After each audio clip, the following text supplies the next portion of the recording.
Paramahamsa Nithyananda, a rare living incarnation, is named among the world's 100 most spiritually influential personalities today.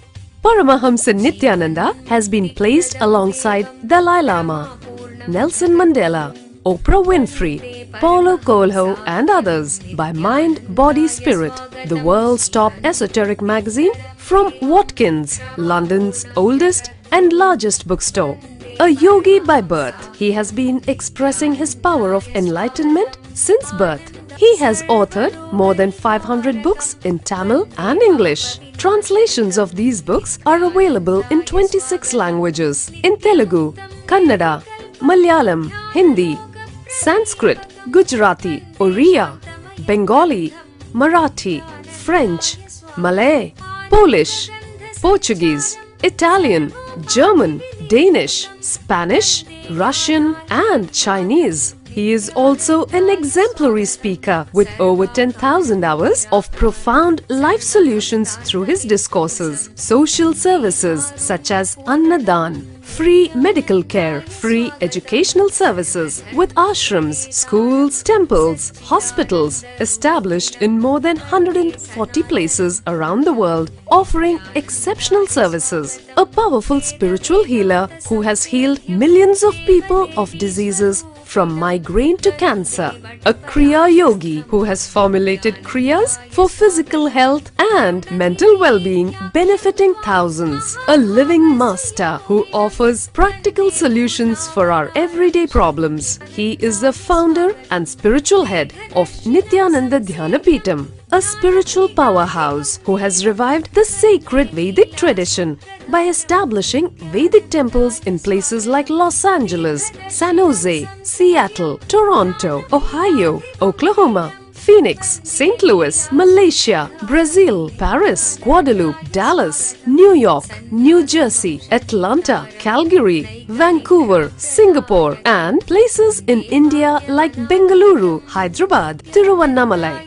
A spiritual guru for 10 million followers, an incarnation who transmits the highest spiritual energy through initiation, a contemporary yogi who has revived the Vedic science of yoga worldwide through thousands of yoga centers, an adept in Ashtamahasiddhis, mystical yogic powers, who has effortlessly awakened the Kundalini of thousands and graced them with spiritual powers, a dynamic young guru who is an inspiration for thousands of youngsters. India's most watched spiritual guru online, a beacon of spiritual light who has triumphed over the forces of religious terrorism and political persecution. Paramahamsa Nithyananda is an eternal Kalpataru, blessing the world with the boons of material abundance and spiritual enlightenment.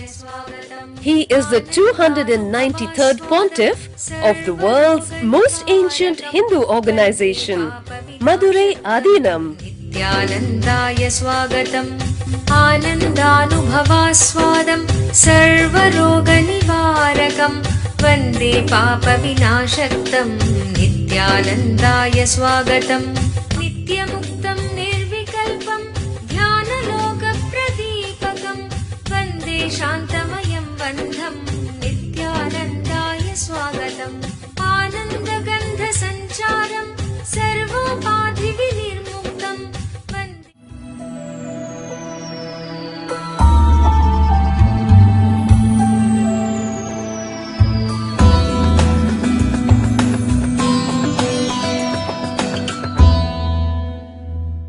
Let me define love. Love is not anyway related to two physical structures. Love is not anyway related to even your own physical structure. It is not even related to the mental qualities you carry. It is related to awareness you carry. Please understand.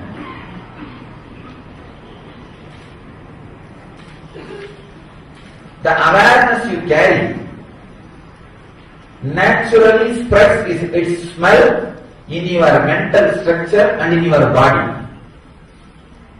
So, the awareness which your physical structure experiences, if that feels connected to the awareness of some physical structure, it is called infatuation. Please understand. The awareness your physical structure experiences, if that feels connected to some other awareness of the physical structure or some other physical structure's awareness. There are so many things moving around in the world. Each one of your unit. Awareness. The awareness experienced by your mental structure and the awareness experienced by your physical structure. If the two physical structures awareness, two or more, physical structures awarenesses feels connected, it is called infatuation. If two or more mental structures feels connected, it can be called as attachment. Little better one.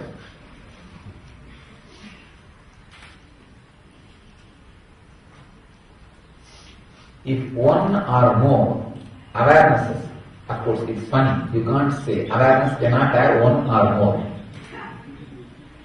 Directly just overlaps each other. You can't even call it overlap. Just flows into each other. It's called love.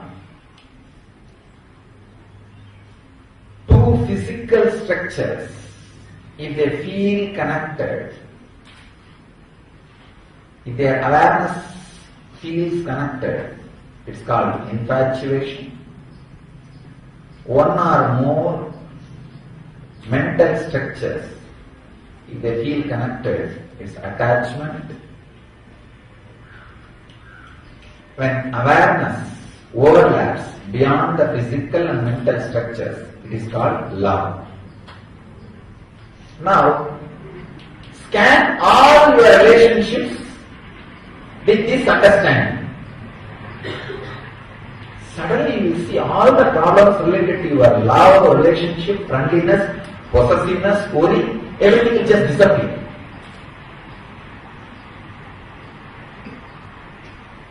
Your marriage will become honeymoon.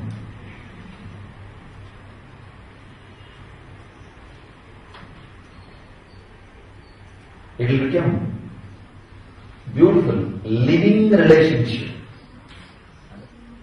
The greatness of sexuality is it will disappear. Understand? The greatness of sexual energy is it will disappear the moment the physical and mental structures feels connected and the awareness overlaps. All these magazines go on giving inspiration, tips, these middle-aged magazines. How to keep your sex life live. 10 tips, 20 tips, 30 tips.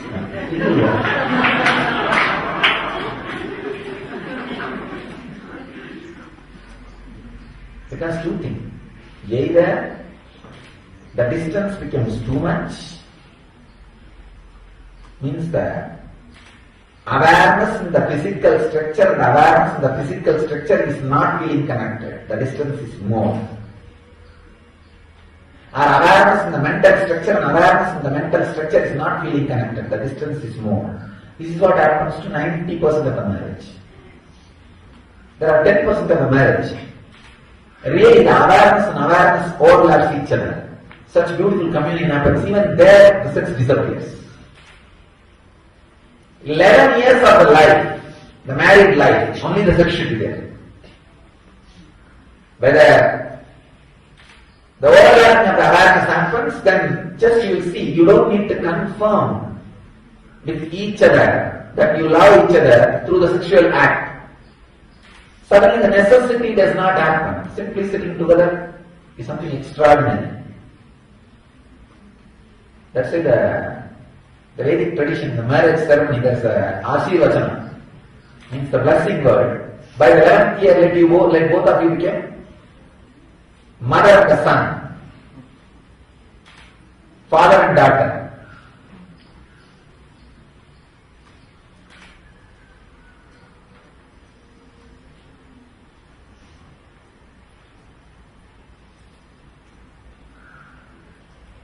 In both ways, if the distance becomes more or distance completely disappears, both ways the sex disappears.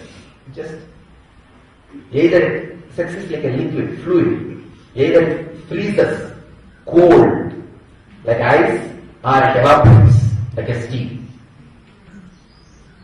If it evaporates as steam, your consciousness is levitated and your whole system evolves into enlightenment. It becomes cold, frozen, ice, you are caught in the ice bars. Understand this definition of love.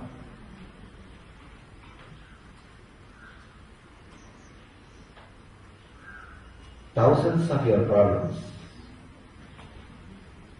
not only related to relationship, I can say, there are thousands of relationships which are perversions of thousands of problems which are perversions of relationship problems. When the relationship is not fulfilling, suddenly anything she does or he does irritates you. So this is what I call perversions of relationship problems.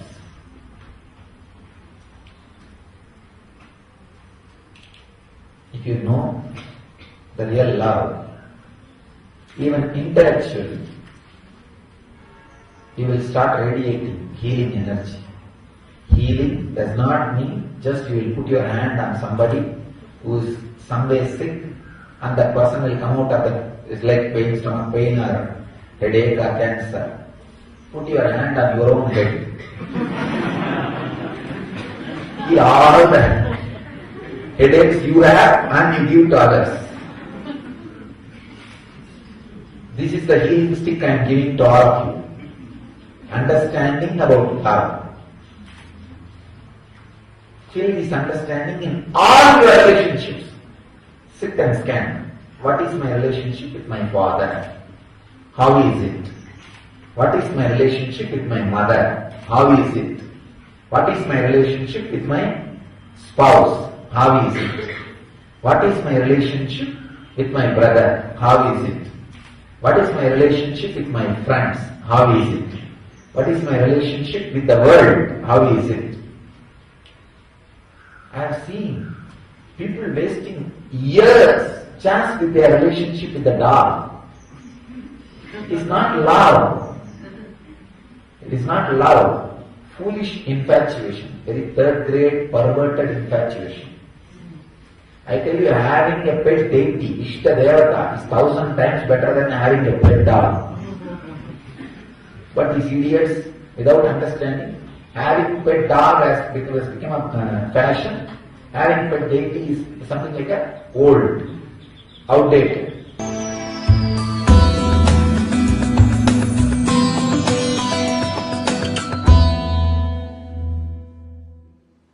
Our healing process is based on love. So when you radiate love, love is the emotion which is immediately reciprocated by cosmos. Sex is the emotion which is immediately contradicted by cosmos. Please understand. Love is the emotion which immediately responded by anything in the cosmos. When you feel love, within few moments you will see it comes back to you from the cosmos. Immediately cosmos responds to it. The tree, the flower, mountain, the nature, everything responds to it. The sex, even your own body will be against it. See, when it is awakened, even your own body immediately will resist. our whole healing process is love-based. So understand, it is completely love-based. So continue intensely, radiate love.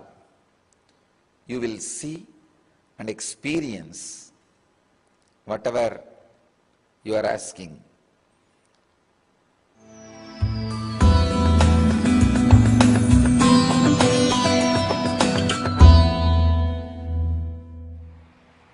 Love is today's subject.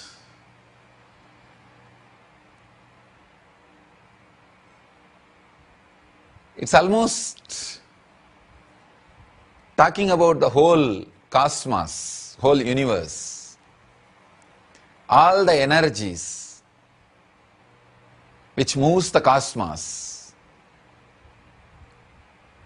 the very force, very life, very energy which is cosmos can be called as love.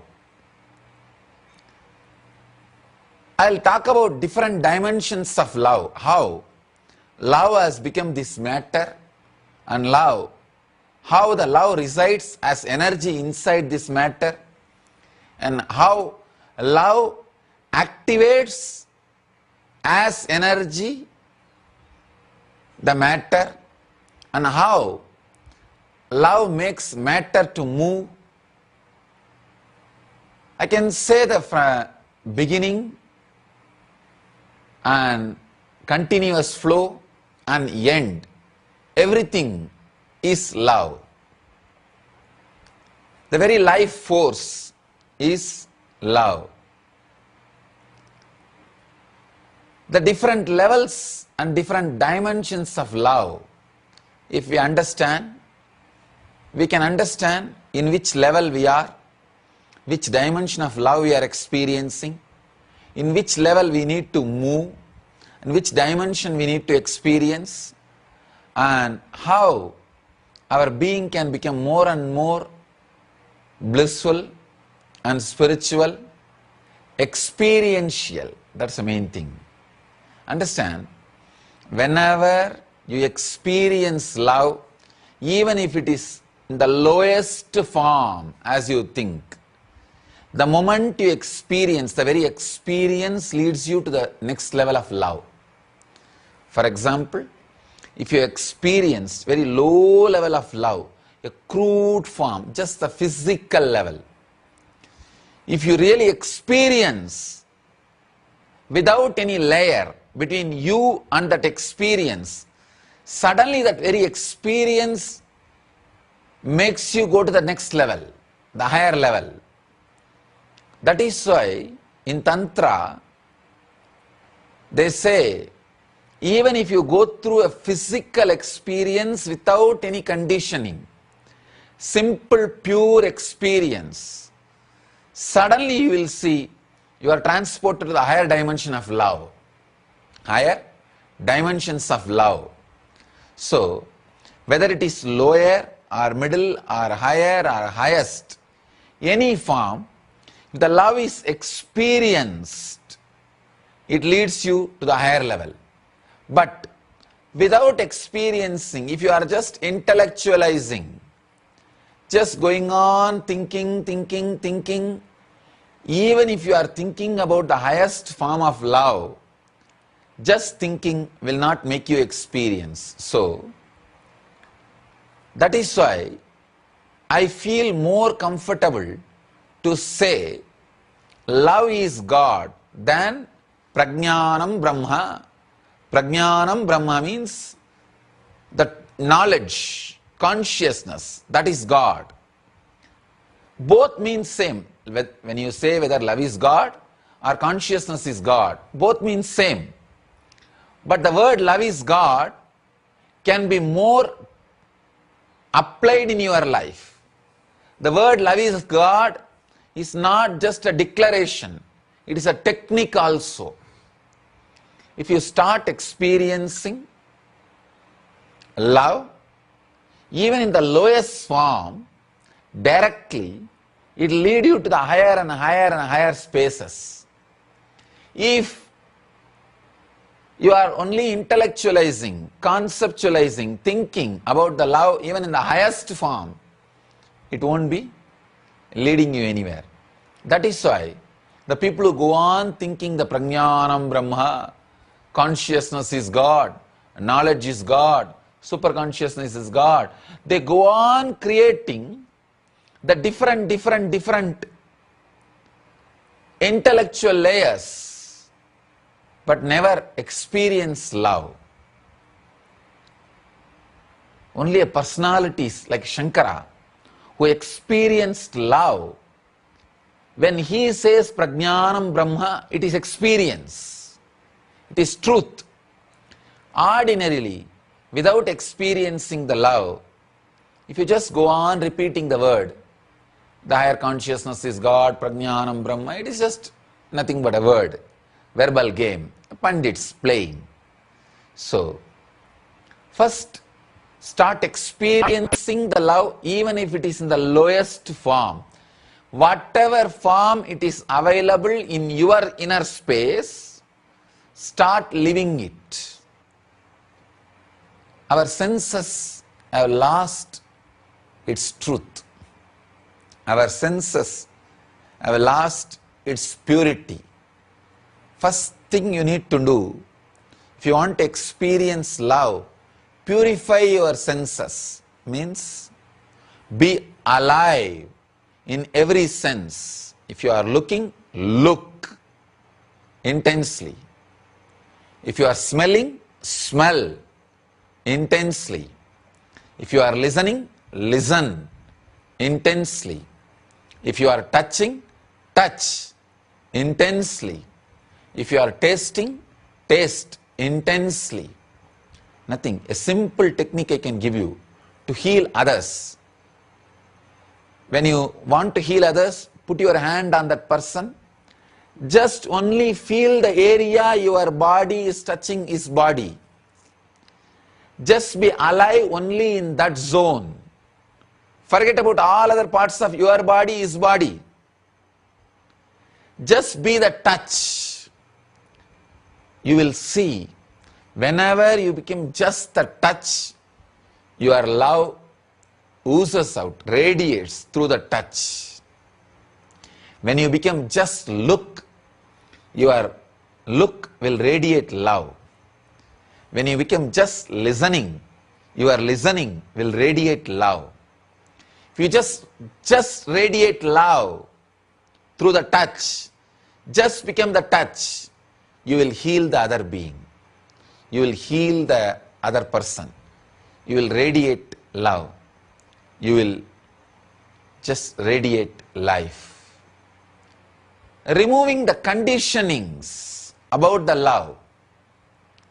Either you are taught, if you love, you will be caught in bondage, or if you love, it will lead to suffering. What was the formula taught to you about love? That is a very major, important thing.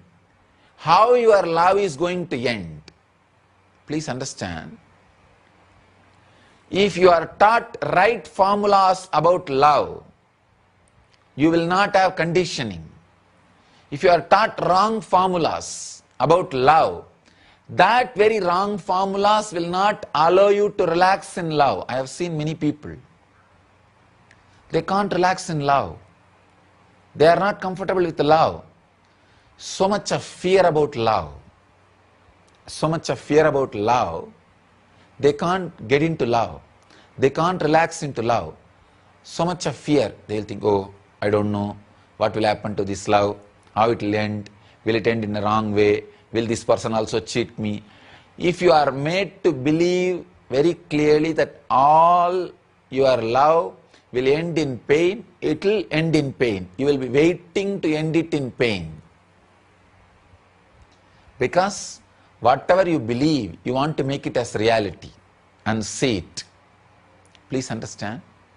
Your personality is such, whatever you strongly believe, you will make it as reality. So, if you are strongly believing love is going to lead to pain, you will see it leads to pain. It will lead you to pain. Conditioning needs to be removed about the life, about the love. Then you will experience the pure love directly. Do not have the conditioning. Your love will lead to suffering or your love will lead to joy. Just be simple, straight. Let me see to what it leads. Let me see to what it takes me. So when the love happens in you, just be a pure love. That is why I am saying the ability to live in utter insecurity, to go with the love, to go with the flow of the love, makes you experience the real love, real life. Please understand, even if you are attached to life too much, you will not be able to love completely. The love will not be an experience in you. I have seen people, when they are attached to the particular secured way of life, they kill love in them. They decide, no, if I say yes to love, this secure life is in danger. Love is wilderness. Sometimes when it comes, it really happens in you like a wildfire. It happens in you like a wildfire. When you enter into that wildfire, even if you experience an ordinary hormonal way, a lust, suddenly you will see that lust gets burnt. See, there is a beautiful sutra in Bhagavad Gita, Brahmarpanam Brahmahavihi, Brahmagnau Brahmanahuti. See, when the real love happens in you, even your hormonal feelings, lust, when it comes along with the love, pour it in that pure love. Even the hormonal torture, the ordinary sex, the need for ordinary physical pleasure, when it is poured into the love, it will be purified. It will just be completely be purified. Attachment to life does not let you to burn yourself in the love. The pure love takes you beyond life and death. I can say pure love is Jivan Mukti, living enlightenment. There's a very beautiful story, the life of Shankara. It's a very beautiful story.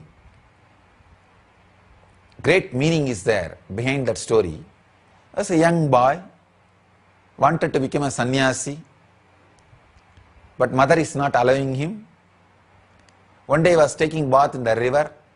A crocodile catches him and he is about to die. He cries, "Oh mother, at least now give permission for me to become a sannyasi. I will die as sannyasi, I will not be born again." Mother feels, oh, after all he is going to die, his last wish, let him become sannyasi. What to do? Nobody can save him. So she says, okay, you can become a sannyasi. The moment Shankara decides, I am becoming sannyasi, I am a sannyasi, then suddenly the crocodile disappears. He is left free and he becomes sannyasi. Very beautiful story. Please understand. The meaning behind that story you need to understand. Mother is attachment to life. Mother is the attachment to life. Please understand. Life in the very lower form. Very lower form. Because the mother who is not allowing a son to become a Jivan Mukta, sannyasi, means she wants to possess him. She wants to keep him with her, under her. Please understand. The mother's womb may be very cozy, safe, great place to grow your body. But after 9 months, if you continue to stay there, it is neither good for you nor good for the mother. When time comes, you need to come out. Same way, psychologically, when time comes, you need to move out. You need to take your own responsibility. Mother who does not want to deliver the baby physically is harming the baby.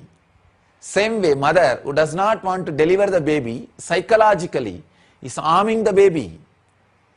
Mother, the attachment towards life, an ordinary attachment towards the life.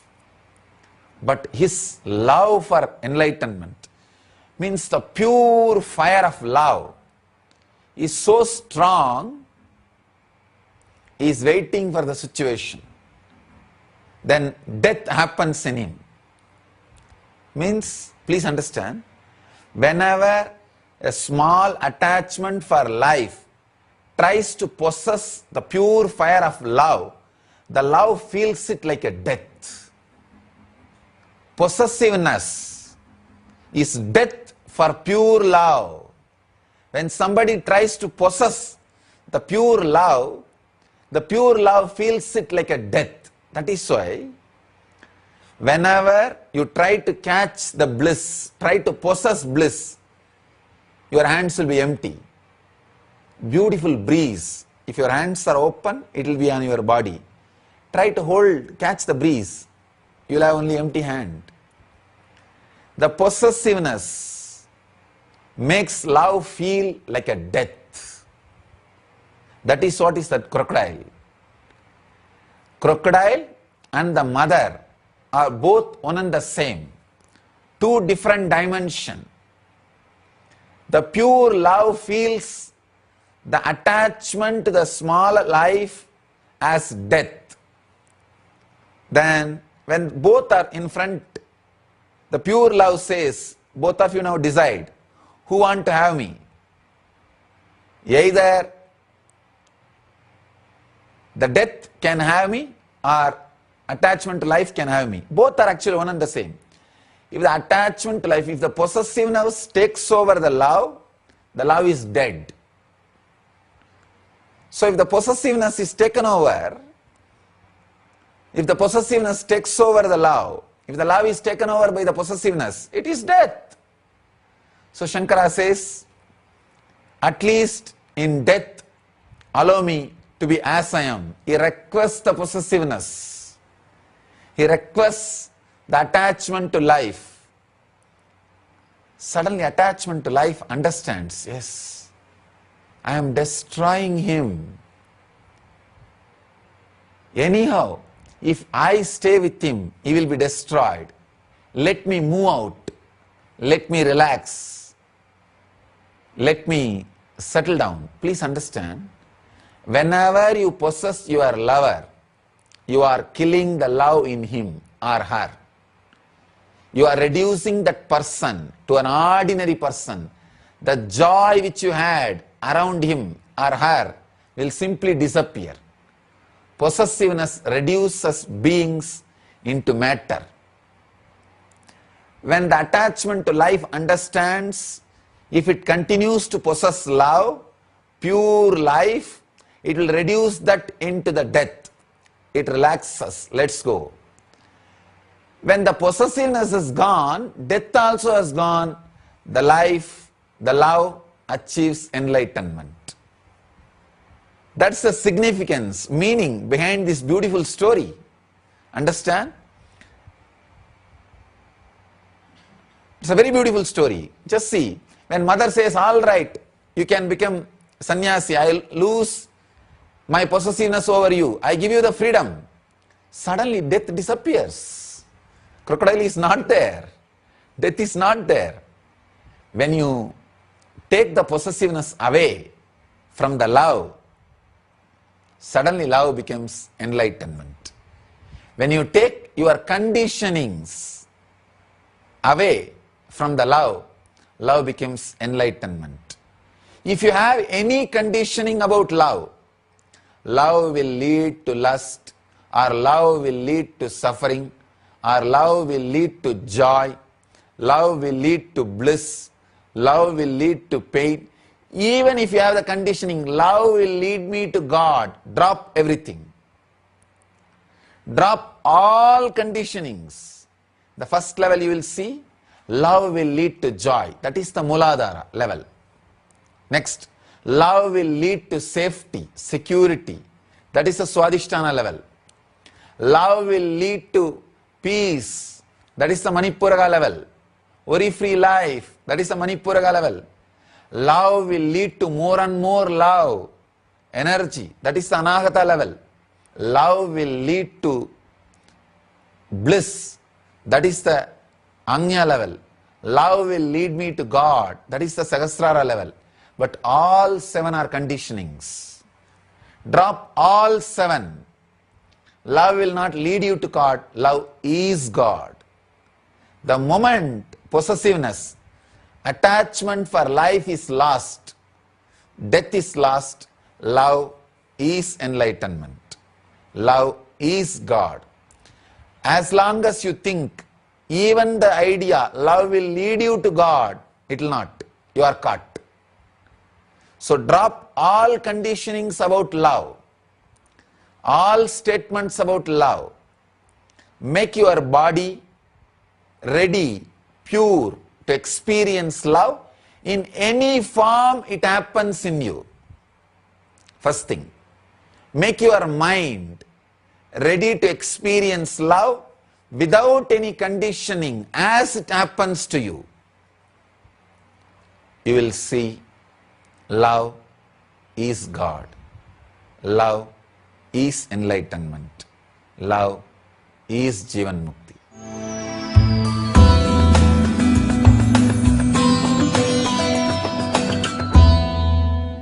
Today's question. There is a beautiful question here.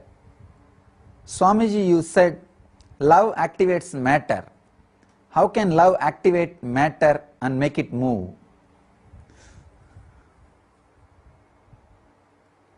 Love really infuses energy into whatever it is directed. Please understand. If you direct love towards anything, whether it is a person or matter or plant or animal, anything, it gets infused with energy. There is a beautiful story connected to Paramahamsa that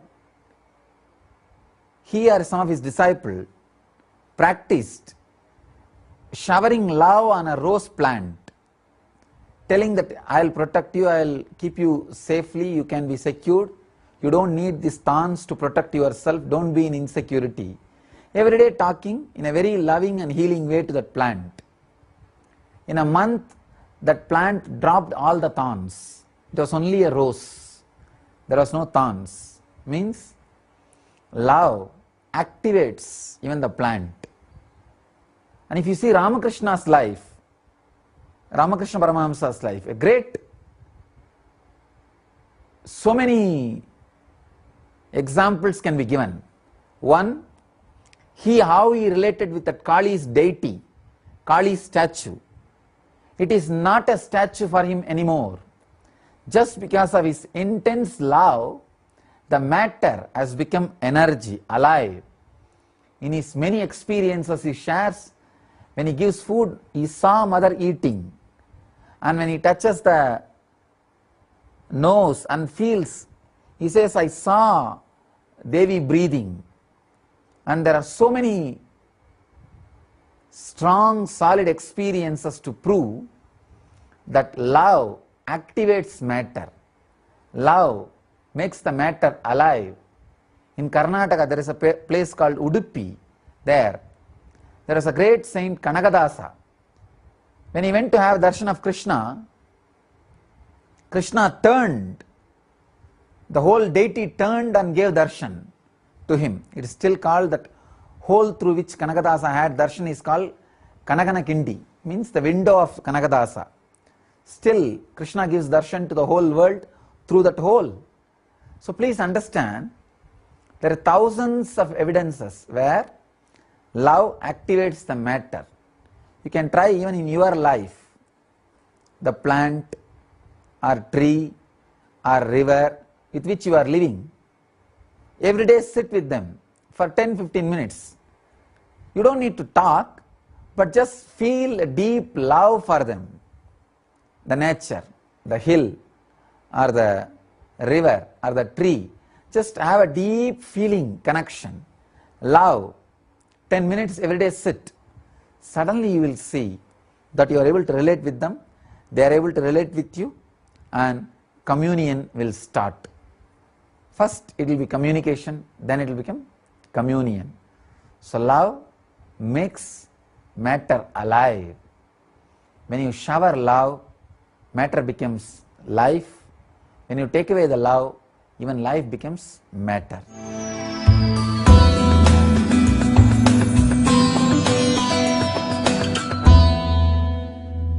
There's another one small incident happened. I was traveling, I don't know which place, maybe around the area of Madhya Pradesh or Maharashtra. There was one small tree, and under the tree the 3 bricks which is used for construction is kept with turmeric powder applied on it and some puja being done. Usually in the evening time when I rest, I'll search for some brick for the head to keep the head and lie down. I saw that area, nobody was there, just the 3 bricks were there, and I do not know that it was being worshipped by some villager as a deity. And I just picked up that brick and put it for my head and lie down. And really, in 10 minutes, one village guy, elderly person, is running towards me. His house was maybe 1 mile away. He ran towards me, and when he came near me, he understood I am a sadhu. Because I was a sadhu, he did not beat me. He told, "Do you know, this is Shiva, I worship. He appeared in my dream and told that you are lying on him." Truth, really. Understand? So that's why I came here. And he brought a small pillow. That's another beautiful thing. He brought a pillow. Lie down on this pillow and leave him there. Put that murti back. From 1 mile, he was lying down in his home. He says, "I had a dream. Shiva told me that one sadhu is lying on me. Take that." And he brought the pillow and told me to put the brick the other side. We don't know who all are having connection to what all. Just this deep love for that ordinary brick, which is used for construction, can create a telepathy power in him. Understand? I read an article. American army is trying to develop telepathy power to use during the war times. They are doing some research and development to use this telepathy, sending message through the mind. Understand? Ordinary villager, just his love for a brick. Of course, I'm afraid to use the word brick again now. He may get a... I don't think he is dead. Only that elderly lady was dead. I don't think he is dead because I never tried to trace him also. Anyhow, just simple love to the ordinary looking brick can create such a deep telepathy connection between him and Mahadeva.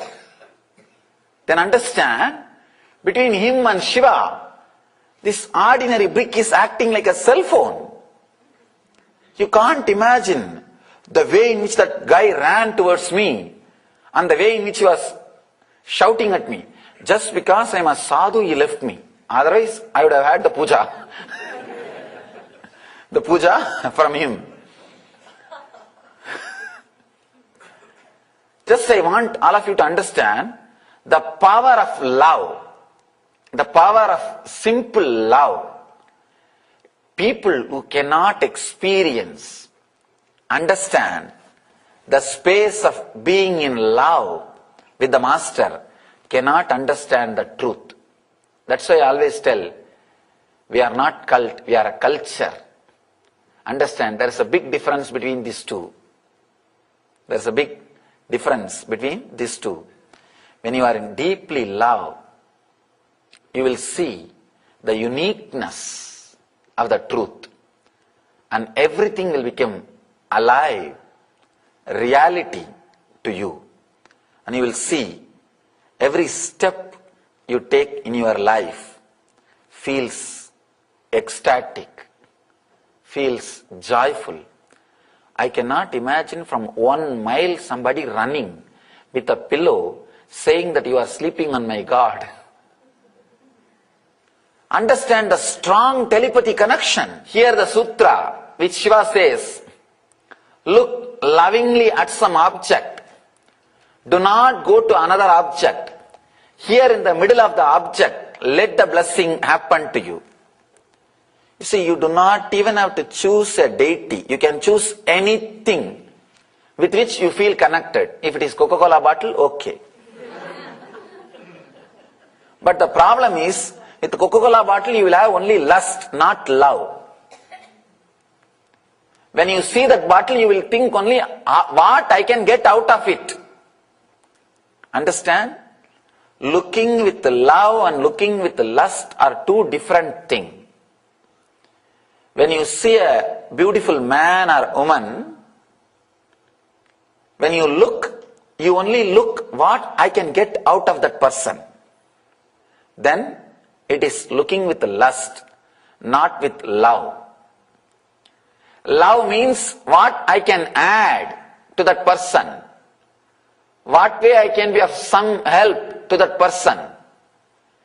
If you decide or think of adding something, then it's looking with love.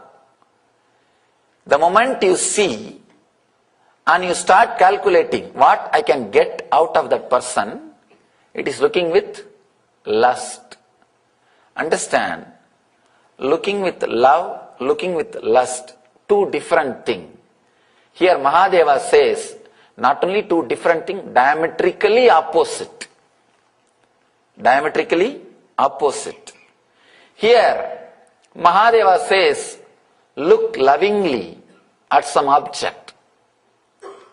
If you use the divine objects, it is lot more easy, because the possibility of lust is less. Possibility of love is more. From the young age you are taught to look with a love and respect. So it is easy to connect. It is easy to relate. Have any one deity or the photograph of the God or Guru. Try to look with a deep love without moving to the other object. Understand? That is the main. That is the basic thing. Do not move to the other object. The moment you start jumping to the other object, you are tired of this object. The love has disappeared. Understand? As long as love is there, that object is unique, not number. Not number. For example, if you are just a worker, maybe a clerk or a attendant, just a clerk in the office, if you die, nothing will stop. Somebody else will come, replace you. The job will continue, life will continue. You are just an utility, number, figure, that's all. But if somebody is in love with that same clerk, if the clerk dies, that person will never be again the same. Wherever you are just a number, even if you die, that mechanism will not suffer. Wherever you are in love with some object or person or somebody is in love with you, you become unique. Naturally, your death cannot be replaced. That person will miss you. That person's life will never be the same again. Love makes things unique. Love makes things unique. The other day, we were having an energizing ceremony here in the temple. All the Swamis, all of us are sitting and before preparing for the ceremony. One disciple, she asked me, Swamiji, every day you are seeing us, all our mistakes, confusions, are you not bored by us? It was a very honest question. Because they know sometime I tell them, do some new mistake, I will be entertained. Not the same mistakes. Because even to commit new mistakes, you need intelligence. She was asking that, don't you feel bored?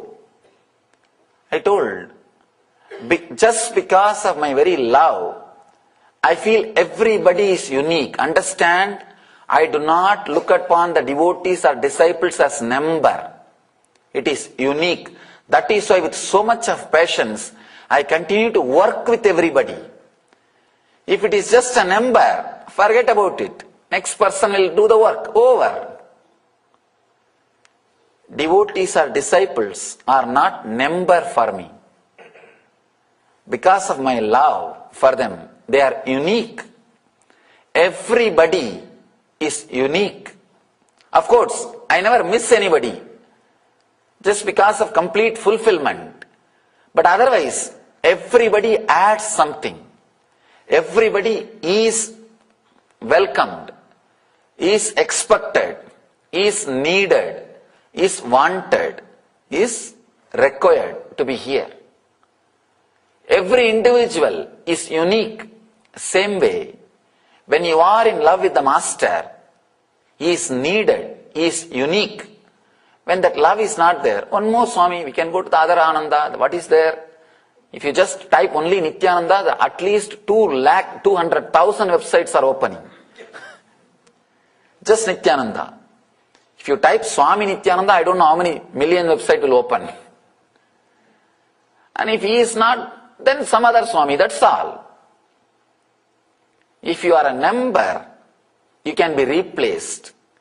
If the love, element of love comes to play between you and the other person, you are no more a number. You are unique being, irreplaceable, unique being. Love adds life even to the person. With love, the person is a spirit, life. Without love, the person is reduced to a thing, utility. Without love, when you look at somebody, a beautiful man or woman, and planning for what I can get out of that person, you are reducing him to a thing, not as a being, as a spirit. Only when you look at that person with a love, he is a spirit, he is a living being. When that love is not there, he is a thing. That is why, whenever people look at you with lustful eyes, you feel repulsive. It looks ugly. You just cover yourself. You just hide yourself. You want to move out of that place. Whenever somebody looks at you with a deep love, you just feel like being around that person continuously. Even if you get only one glimpse, one eye contact with him, you will be waiting for it. You will be just waiting for that one contact. Just waiting for that one glimpse, one look. It's a love which adds value to the uniqueness.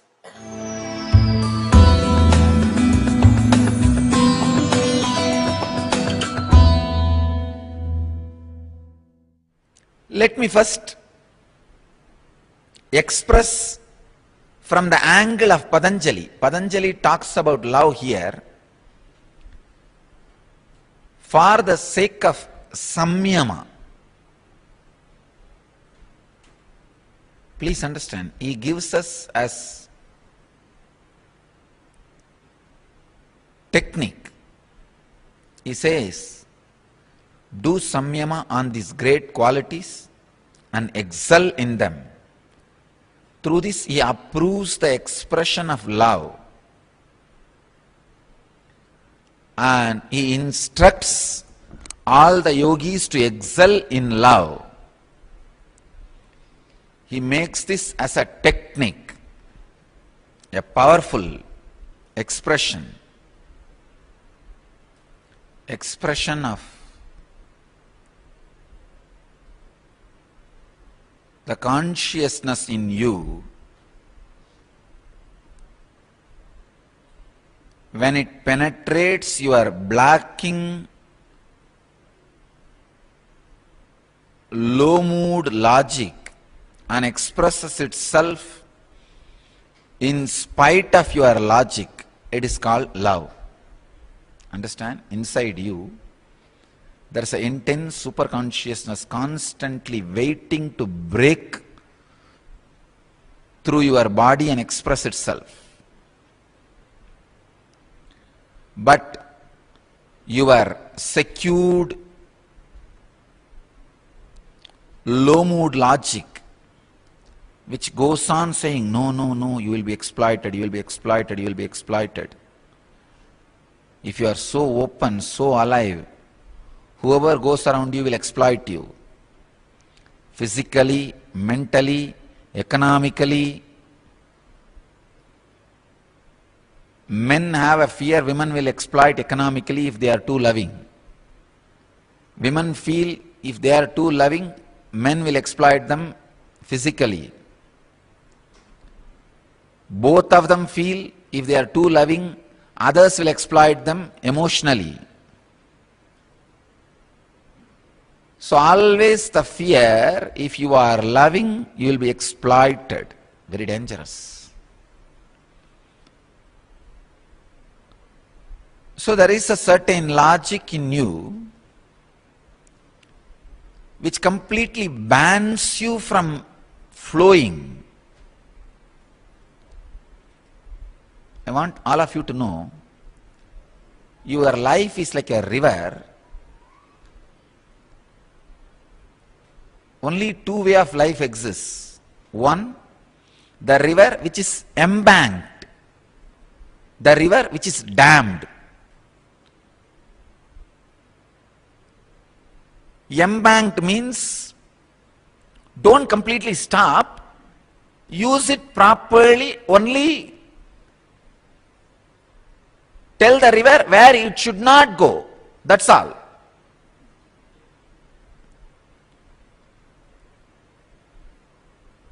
Making the rules minimum so that the flow of life also is useful for you.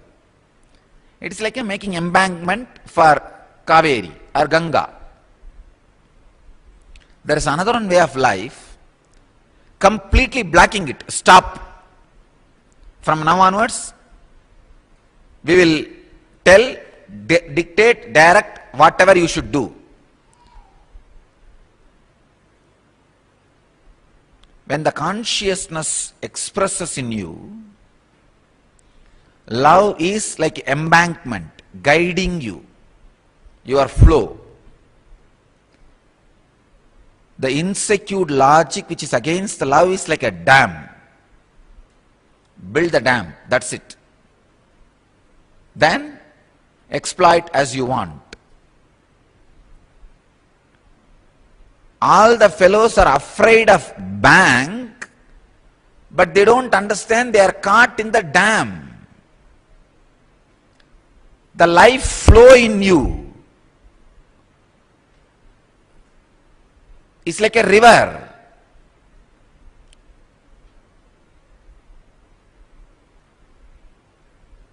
If you are afraid of love, you are afraid of the embankment happening around you.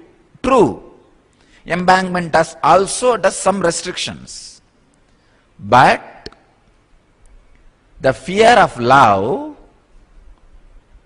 the secured logic which denies love, which goes on talking and creating ideas against love in you is a dam.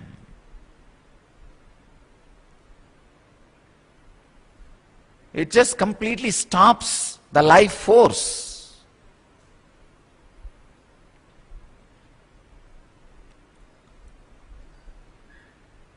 Not just the shining in the eyes, even the shining in the skin changes when you stop the flow of love in you.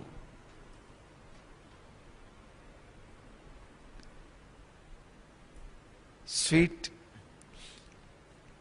experiences of love constantly reminds you when you open up. I am not talking about only romantic love which is towards one person. I am talking about the love suddenly opens up in you towards whole and your very self. Rarely you will fall in love with yourself. The yellow journalist who is sitting inside you, constantly writing articles and editorials about you, is damn for love. The fear he creates about love is not protection for you, it is destruction for you.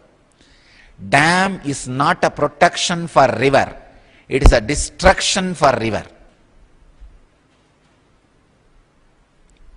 Only embankment is a protection for river. Love is embankment. Logic is dam.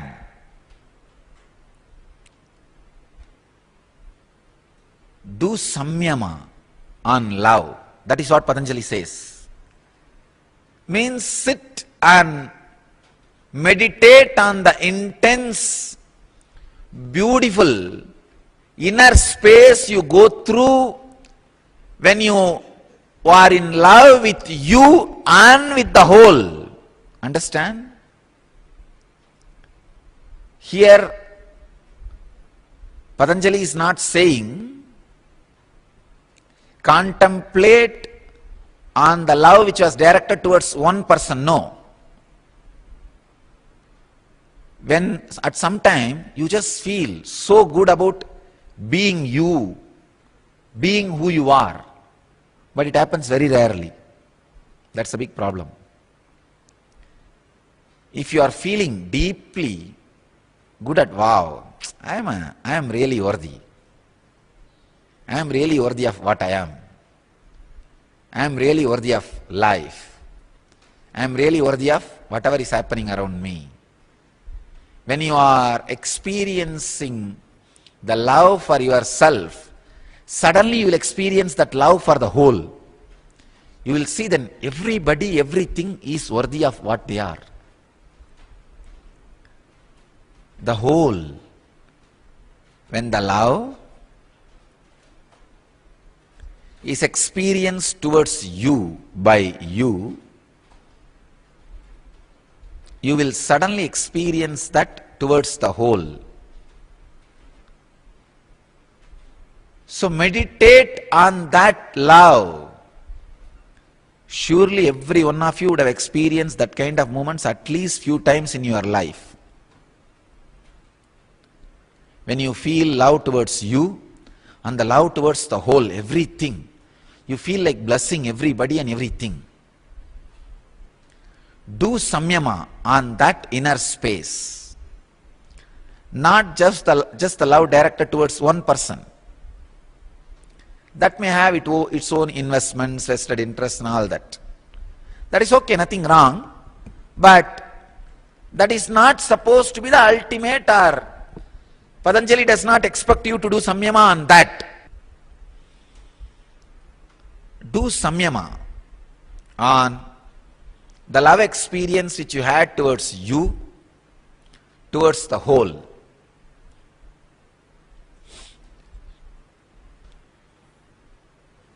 You will just excel, radiate those qualities. Not only that, you will be able to transmit those qualities by your very presence.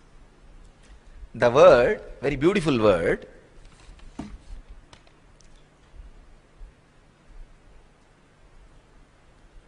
balani, maitriyadishu balani, means strength. The strength has a three different definition. One, you will have that quality. Second, you will be able to transmit that quality to others. Third, you know how to have that quality as a strength for you. He is not saying doing samyama and love will make you weak. No. I have seen many people claiming their weakness as love. No. Love will be out of strength, and it will make you creative, alive. Balani, Patanjali uses the word strength, friendliness and love. When you contemplate on it, do samyama on it, when it starts expressing, it will be a strength, because you will be in love with you and the whole. Second, you will be able to transmit it. Third, you just know how to use that as a strength, power.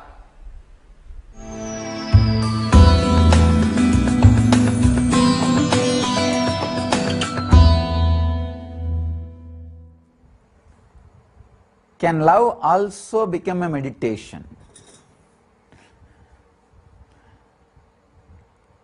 Only love can become meditation. Without the component of love, any technique you do will be dry, dull. You will not be able to continue more than few days. I have seen people doing this technique, that technique, but not more than few days. Only with a deep love, even a technique become meditation. Please understand, technique is not meditation. Technique becomes meditation when the love is added.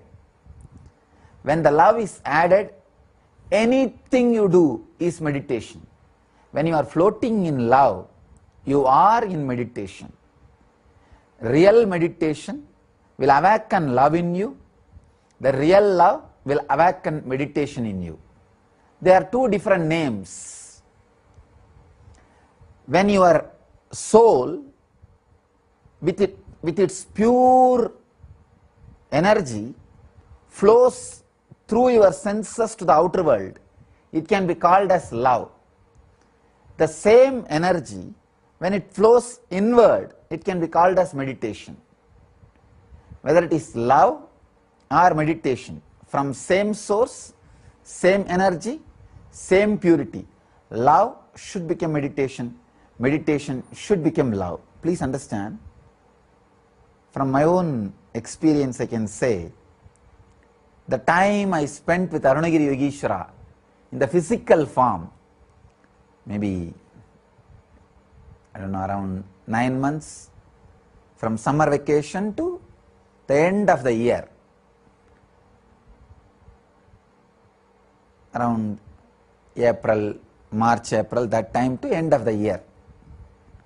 In India, April is the time the summer vacation starts usually, the end of the year, around 9 months I can say.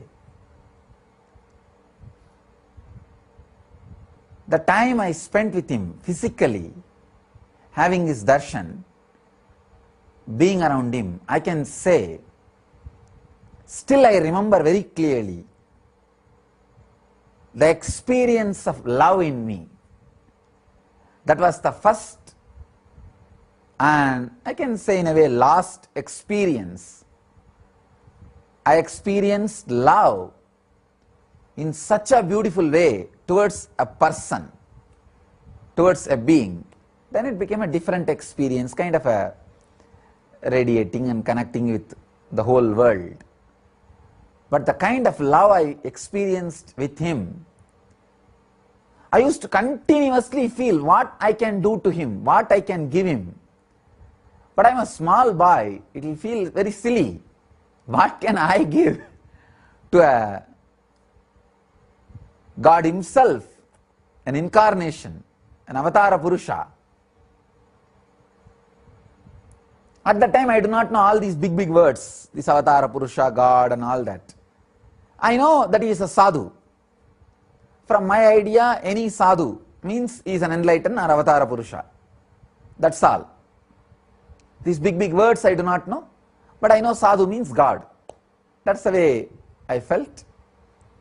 And it was such an intense connection, experience.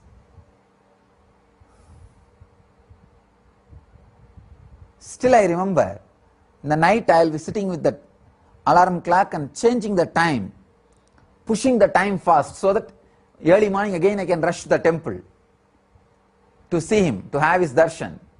But of course, me changing the alarm clock won't push the time. That intense love, and night only when the watchman is about to close the temple, when they go around the temple and vacating everybody, I'll come out of the temple. Whole day practically I'll be sitting with him. I've never bothered about food or water. Whenever I was around him, I never even remembered about food or water. Just sitting, talking or walking with him, going around that area. Nothing particular. Not that he will be teaching me in a very systematic way, nothing like that. Sitting and chatting casually. And still I remember, when I had his darshan, it is not that the other things have been taken away from my sight. I was able to see everything very clearly. It was physical darshan. So just sitting, chatting, we don't know how time passes. I continuously used to feel what I can give, whatever I get in my hand, whether it is a little money in the house or some clothes or some sweets, anything I am given in the house. The first thing I will pack it and keep it for him and bring it to him. He will laugh. Of course, sometimes he will eat also, he will enjoy. And there is a beautiful story in saint named Kannappar. It's a very beautiful story. That saint, he sees a Shivalinga in a place called Kalahasti in Andhra Pradesh, and he just falls in love with the deity. He is just in love with the deity, with Shiva. And the story says Shiva wanted to test his devotion, and in that Shivalinga the eye was carved. From that eye the blood started oozing out. This Kannappar tried all the herbal medicines and everything to heal the eyes, nothing worked out. He is a hunter, so he knows only one method, eye for eye will heal the eye. So he just removes his own eye and replaces it in the place of Shiva's eye. The story says the first eye bleeding stopped, and immediately within few minutes the next eye started bleeding, and he is not bothered. He was ready to give even the second eye. But before taking his second eye, he suddenly remembered, if I take my second eye, I will become blind. How will I find out where to fix the eye? Where the Shiva's eye is there? So he puts his leg on the second eye of Shiva as a mark. Then he removes his second eye to fix on the Shiva's eye. At that moment, Shiva appears and gives darshan and gives him enlightenment and Shiva Padavi. Shiva Sayujya, we call it, means becoming one with Shiva. Very beautiful story. The love became meditation. That love for Shiva, whole day he was living in meditation. That is why he just feels, what can I give, what can I give, what can I give? I can understand that Kannappar's feeling Because I went through that same feeling with Arunagiri Yogeshwara. It was such a strong experience.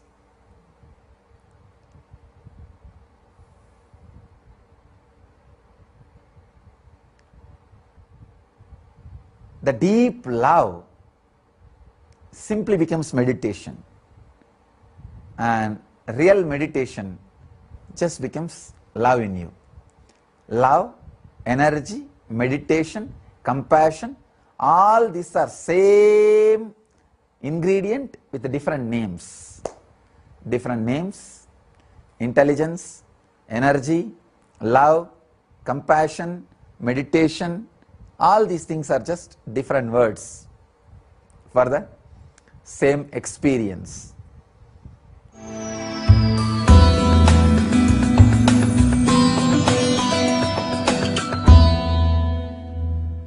Try to go and sit in front of any one deity which you really love, or any other object which you really feel loving.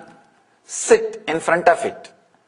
Look very deeply, lovingly. Just become look. Let your consciousness be completely centered on your eyes. Let your hand, leg, body, everything lose its very existence. Let you forget about all those things. Let everything disappear. Let you just become eyes. Look deeply with a deep love for few minutes without jumping into the other object. If you jump to other object, come back. Get back. And just sit with a deep love, completely in a relaxed way. You will see a very deep silence, very deep bliss, very deep blessing starts coming out of your system. You need to understand one more thing. All techniques can lead only to peace. When the peace settles inside your system, bliss will explode. Do not expect the bliss which is being expressed or shown in my body language. Meditation will lead you only to peace. And when the peace settles inside your system, when your nerves are cleaned, when your nervous system is cleaned by the peace, the settling peace, the bliss will explode. You will start expressing the bliss which is expressed in the master's body language. Try this meditation technique with any one deity, with a deep love and silence. Let the blessing happen to you. Let the blessing happen to everyone. Welcome to Inner Awakening, the most powerful personal transformation retreat you could ever experience. In just 21 days, thousands are already experiencing the shortest route to constantly high energy levels, visible anti-aging, healing of chronic diseases, fulfilling relationships, and higher states of consciousness. What is the secret behind this transformation?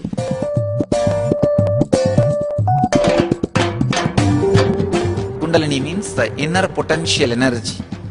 Once it is awakened, opens the different doors for the conscious experience in you.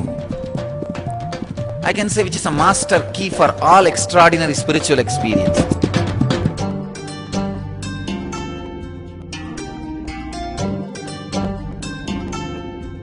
This extraordinary program is conducted personally by Paramahamsa Nithyananda in the vibrant atmosphere of Nithyananda Dhyanapitham Ashram.